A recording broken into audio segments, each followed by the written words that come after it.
Ahí ya tenemos a nuestro querido Mateo Mayo, es internacionalista. Me encantó el último enlace que tuvimos, que nos Así explicaste es. con Muchas peritas, gracias. con manzanas, bolitas y palitos el tema de Venezuela, Donald Trump, el señor Maduro, en fin. Y hoy, bueno, pues hay una amenaza velada, ¿no? Que siento que también ha sido un tanto mediático. Tú Sí. me vas a corregir la plana, pero Estados Unidos es un país mediático. Acostumbrado así durante las guerras, acostumbrado así para aglutinar, para fortalecer, para empoderar También. Sí. su pueblo. Sí. Y entonces se hablan y de repente dice Maduro, pues vamos sobre todo los que tienen el tema del narco, ¿no? Empezando por Maduro, por Venezuela, de ahí el Tren de Aragua, Colombia, Cuba, México. Y entonces nos ponen los pelos de punta, chico. Yo no me imagino ver aquí sobrevolando esos helicópteros, no sé si es un Apache o de qué, o F-16. 16 Así surcando es. el cielo y aparte bombardeando. Aquí no tenemos ninguna defensa aérea, antiaérea, pues. Nuestro ejército está diseñado para otro tipo de Sí, de operaciones. operaciones, ¿no? Pero no como para un ataque aéreo, un bombardeo. Así es. No te lo imaginas. Pero hay una posibilidad, sobre todo un ataque terrestre, ¿no? Sí, es lo que comentó, la posibilidad de un ataque terrestre. Y tienes mucha razón en el sentido de que hay mucho medio. No hay que olvidar que Trump pues viene de un escenario de televisión. Y una Claro. cosa Empresario es... Empresa, sobre todo, empresario de medios de comunicación. un hombre de negocios. Sí, y una cosa es la política que vemos en los medios y otra cosa es la política que realizan. Pues ya vimos que hubo una llamada, un acercamiento. Y sí creo que hay que leerlo también en el sentido mediático porque este año hay elecciones en Estados Unidos. Es algo que no hay que perder de vista. Ahorita estaba checando el índice de aprobación del New York Times. La desaprobación de Donald Trump está en 54%. O sea, Fíjate. estamos hablando de un presidente que está gobernando un país dividido, que desde hace años se rumora que está al borde de una posible guerra civil. Casi O sea, 6 de cada 10 lo reprueban. sí, y un país armado. Y polarizado y dividido, y yo sí creo que hay que leer eso en términos electorales. De hecho, él lo mencionó en una entrevista, que si pierde la Cámara le van a inventar cualquier cosa para juzgarlo. Yo creo que en ese sentido hay que leerlo, porque de las elecciones que hay en este año, que son las de medio término, se renueva un tercio del Senado. El Senado es clave porque pasa el gabinete y la Suprema Es Corte. el máximo filtro. Y que de hecho ahorita tiene un tema con la Suprema Corte, que dijo, si la Suprema Corte le rechaza lo de los aranceles, pues ahí va a tener una primera resistencia. Y el tema de la Cámara de Representantes, la relación de fuerzas está 219 republicanos contra 213 Ajá, demócratas. Estamos hablando de 6 escaños nada más. de diferencia. Exacto. O sea, tiene ahorita la mayoría. Sí, en las dos los cámaras. republicanos. Y son 6 escaños de diferencia que con un índice de desaprobación del 54 puede cambiar esa correlación. Ahora, en el sentido ya real de qué es lo que podría ser, todo esto viene a raíz de que designa en esta orden de designar a los cárteles como organización terrorista extranjera, FTO, porque lo que hace es el Senado tiene que avalar un uso de fuerza extremo, tiene que avalar las grandes operaciones. Entonces Trump, para evitar tomar esa ruta, declara a los cárteles dentro de este esquema como terroristas para poder ejecutarlos Así como es. operaciones contra el terrorismo. ¿Y qué incluye eso? Uso de drones, envío de fuerzas especiales, despliegue de fuerza militar o inclusive lo que se ha comentado, ataques de misiles contra laboratorios. Posiciones estratégicas. Es correcto. Ahora, ¿qué pasó hoy? Pues la presidenta comentó que ya tuvieron una conversación, que está descartada por ahora esa cuestión, pero pues aquí lo preocupante pues es eso, las amenazas. Yo no sé, salvo lo que ustedes opinen, querida Ilse y querido Mateo, el tema de la llamada, puede uno especular 20,000 cosas. Es correcto. Creo que tiene que ser más constante la comunicación, que tendría que haber también un encuentro más cercano. El presidente Trump ha mostrado respeto hacia la presidenta Sheinbaum, pero también la ha dejado entrever, ojo, están ganando los cárteles. Entonces, no sé, en otras administraciones, con Cedillo, con Salinas de Gortari, con de Salinas de Gortari para acá, con Calderón, con Fox, Peña Nieto, de repente venía la entrada del pez gordo, ¿no? O sea, porque Estados Unidos siempre ha presionado, Sí. no de manera tan insistente como ahora, con una amenaza velada de invasión, pero ya ha sonado un tema de invasión, ya ha sonado un tema después de Panamá, de la posibilidad de que nos pueda en cualquier momento un país tan poderoso venir y decirnos, momento chofer, que yo soy el que maneja el autobús. Y ha existido pero ¿qué pasa con el gobierno mexicano? Que entrega el pez gordo. Entonces en estos días para mí que pueda haber un gran golpe a los cárteles de la droga. Yo coincido como muestra porque de colaboración. Porque de hecho hace no mucho lo hicieron, cuando entregaron creo que 60 narcotraficantes. ¿Sí? Justo cuando iba entrando Donald Trump el año pasado lo hicieron. Una cadena ahí. Porque al sí, final sí, sí. Es entregarle una... Trump lo que necesita es una victoria electoral.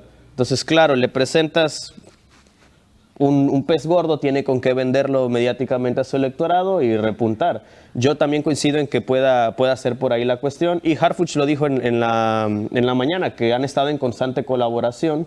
Ahora, hay que leerlo también en una mezcla de otros dos intereses. Está en este año también la revisión del TEMEC. Claro. Y ese ha sonado mucho en este tema. ¿Por qué? Para presionar. Porque hay rumores de que es posible que se rompa la trilateralidad y que Estados Unidos prefiera buscar un acuerdo en solitario con México, y entonces México se ve obligado a negociar uno aparte con Canadá. Entonces, yo no descarto que todo esto sea una carta para buscar otras negociaciones, pero pues vamos a ver cómo se desenvuelven los hechos en estos días. Ahora, en el tema también de los efectos que tiene hoy en día esto, el peso sigue Claro. fuerte, el dólar sigue 17 y pelos estaba el otro día. Yo sorprendido en el tema. No ha generado tanta especulación o miedo en los mercados bursátiles, en la inversión. Se sigue moviendo la cosa, la economía y el país, las finanzas. Sí, todo está normal. De hecho, justamente Trump es muy inteligente en este tema porque el ataque contra Venezuela fue en sábado, cuando los mercados estaban cerrados. De manera que puedes prevenir y además que cualquier vienes de movimiento. Año Nuevo. Exacto. Y con luna llena, se la hizo a Irak, con luna Sí, llena. y a Panamá también fue Y a por Panamá, esos años. y en un 3 de enero, o sea, bien. le repitió la dosis. Sí, sí, sí. Sí, porque la luna ya les permite este tipo de operaciones y más. Claro. Sí. ¿No? Entonces, digo, por el tema de la luminosidad y el desplazamiento. De haber una invasión terrestre, tomando en cuenta los antecedentes de cómo lo hace Estados Unidos, ¿cómo podría ser en México? Bueno, el punto más débil geopolíticamente de nuestro país, que históricamente Baja por ahí han California. entrado, es Puerto de Veracruz. Puerto de Veracruz. Puerto de Veracruz. De hecho, en la última invasión, en la guerra contra Estados Unidos, fue por Tamaulipas, Veracruz, Veracruz. y una parte por Tabasco, que de hecho aquí en Tabasco no pudieron Por la parte avanzar. más rápida, sí, claro, por la parte más rápida del De Golfo entrar a de la México. Ciudad de México, a Porque la también se Ciudad hablaba de un tema del Mar de Cortés y por la cercanía de Sinaloa, Sí. ¿no? Por el Pacífico, porque pues, uno de los puntos donde sabemos que se mueve todo este tema, o de los principales, es Sinaloa. Sí. Y de ahí pegado Michoacán, Jalisco, Sí, y toda esa franja. parte del Pacífico, ¿no? Sí, ese es el posible plan. Bueno, cuando fue la invasión del siglo, hace 2 siglos, fue porque la intención era llegar a la capital. Ajá, claro, Pero queda ahora más tienes, cerca Veracruz de la exacto, capital. ahora tiene sentido que sea por el otro lado, pero yo quiero ser optimista y creo que no habrá necesidad de llegar a ese punto. La coordinación con nuestro país es amplia, las agencias de seguridad trabajan en colaboración con Y la diplomacia. y la diplomacia sobre todo, y el aspecto económico. Inclusive en el Congreso los demócratas ya protestaron y dijeron los riesgos económicos que puede tener un posible ataque contra uno de tus principales socios comerciales. ¿Sabes? A mí se me hacía igual raro porque estamos hablando que el presidente son de armas tomar, ¿no? O sea, si dice aquí voy, aquí te voy, ¿no? Con las estrategias obviamente implementadas o todo lo con el trabajo en conjunto, ¿no? Sobre todo con Force Dolte, ¿no? Algo así, ¿no? De la fuerza.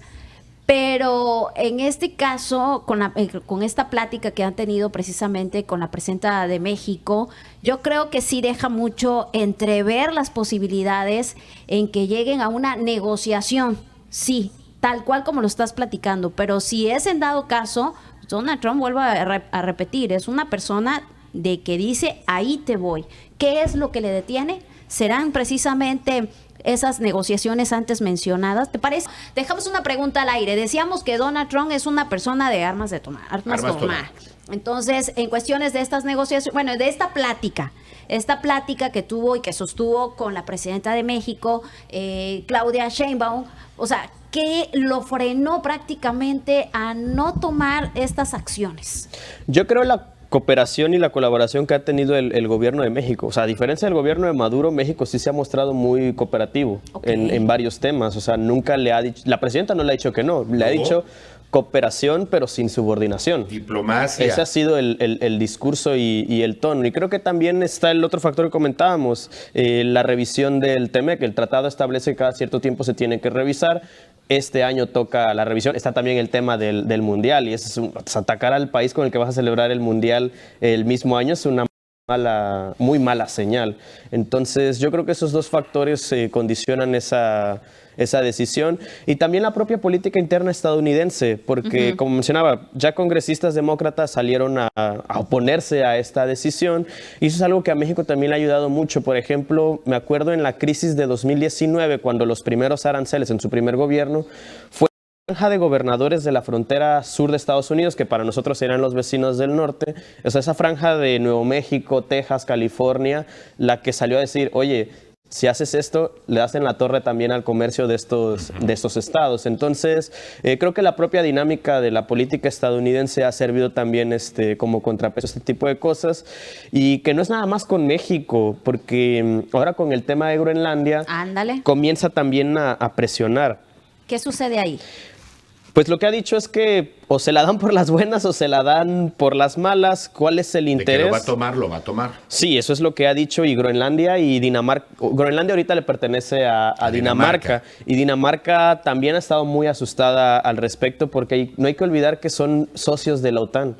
Entonces imagínense, atacar a un socio. No, y de la Unión Europea. Sí, y atacarlo sería romper esa alianza totalmente. Sí, claro. Y Dinamarca justo buscó a Francia, Alemania, Reino Unido e Italia, y salieron en defensa de Dinamarca. Entonces ahí es otro punto de tensión que de llegar al uso de la fuerza, pues sí fragmentaría una alianza que se gestó desde la final de la Segunda Guerra Mundial. Ahora, ¿qué es lo que quiere Trump ahí? La cuestión de Groenlandia son dos situaciones. Hay mucho petróleo por debajo del hielo, y hay minerales como tierras raras, hay níquel, hay minerales que son estratégicos para productos tecnológicos como celulares, cámaras, etcétera, etcétera. Y particularmente las tierras raras, porque controlar estos minerales es controlar las tecnologías del futuro. Sí, exacto. Y a eso se está adelantando. Y otra cuestión, si nosotros vemos el mapa, que estamos acostumbrados a verlo así, pero si lo vemos desde arriba, vamos a ver que el Ártico queda en el centro, y de este lado queda Canadá, y de este lado queda Rusia y China, y Alaska, que sería Estados Unidos.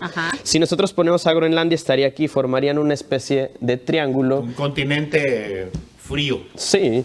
Y todo un corredor antártico. Y eso es a lo que se está adelantando, a la posible ruta. ¿Antártida va? No, el Ártico. El Ártico. El Ártico. Y Antártida es al sur. Y eso es a lo que se está adelantando, porque quien le ha comido el terreno allí ha sido Rusia. Rusia ha invertido muchísimo en un tipo de barco que se llama rompehielos. Sí, claro. Que es el que puede tiene, bueno, las versiones, ¿cómo le llaman? Conspiracionistas hablan de túneles desde Rusia hasta Groenlandia por un tema de un... Ahí es donde pasaron los primeros hombres de la... No, por el estrecho de Bering. Bering. Pero acá que hay teorías conspiracionistas de grandes túneles, porque en Groenlandia habría un tema de tecnología que habría caído ahí hace muchos años. Ya, bueno, pero eso son, no sé, así como el 3 y Atlas y los mayas y la Antártida, la Atlántida y todo ese tema. Pero bueno, es un hecho que muestra el gran interés en Groenlandia, no en otra parte, para formar su corredor ártico. Sí, para adelantarse ese deshielo. Y eso es algo que como tabasqueño nos debería de preocupar, porque las grandes potencias están jugando al deshielo. Si ellos se deshielan, aquí nos ahogamos. Sí, eso es, por eso nos debería preocupar. De hecho, ya pasó con una comunidad en Centla, con el bosque. que está subiendo el nivel Oye, del el mar. alacrán y la machona que están a 3 segundos de que el mar Sí, ya se invada la los- zona lacustre en Cárdenas. Sí. Eso es un hecho. Y por eso nos debe interesar la geopolítica del mundo aquí en Tabasco, porque en una de esas nosotros salimos salpicados también. Yo creo que sí vamos a salir bien salpicados, Uy. si no es que bien inundados. Ay, padre. Pues es el futuro, nos lo dijeron hace muchos años, el tema del cambio climático es irreversible, el mar irá creciendo, se irá deshielando. Hay una película que se llama Mundo Acuático, que dice que podría ser uno de los futuros del planeta. El mundo acuático. Ajá, para que la vean. Ok. Creo que es con Kevin Costner, ya tiene un rato, ¿ah? Sí. Pero es una de las teorías, ¿no? En fin, pueden suceder tantas cosas. Sí. Oye, Mateo, pues qué padre que hayas venido a platicar con nosotros. No, muchas gracias Está el a ustedes por la tema, invitación. obviamente, de Venezuela, está el tema de Cuba, de México, Colombia, que se va a reunir con Petro, ¿no? Sí. Está Irán también el tema. Perfecto. Pues ya sabes, el camino, aquí te esperamos más seguido y vamos a organizar una mesa redonda, una mesa de análisis con todos estos temas internacionales. Estás súper Estás invitado. cordialmente invitado. Muchísimas ¿verdad? gracias. Sí.